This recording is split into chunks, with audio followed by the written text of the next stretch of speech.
సనాతన ధర్మంలో తెలియక కొంతమంది అంటుంటారు, ఇంతమంది దేవుళ్ళు ఏమిటి, ఇంతమంది దేవుళ్ళు ఏమిటి అంటారు. ఇంతమంది దేవుళ్ళు కాదు, ఇంతమందిగా ఉన్న దేవుడు. నేనే పరబ్రహ్మను కురుశ్రేష్ఠ, నేనే సత్యాన్ని, జ్ఞానాన్ని, ధర్మాన్ని. పార్థ, దివ్యములై నానా విధములై అనేక వర్ణములై అనేక విశేషములు గల నా స్వస్వరూపమును కన్నులార దర్శింపుము.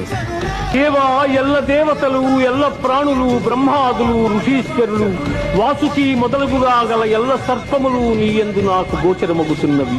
ఈశ్వర, నీ విశ్వరూపము అనేక బాహువులతో, ఉదరములతో, ముఖములతో ఒప్పియున్నది. అట్లయ్యూ నీ ఆకారమున ఆద్యంత మధ్యమములను గుర్తింపదాలకున్నాను.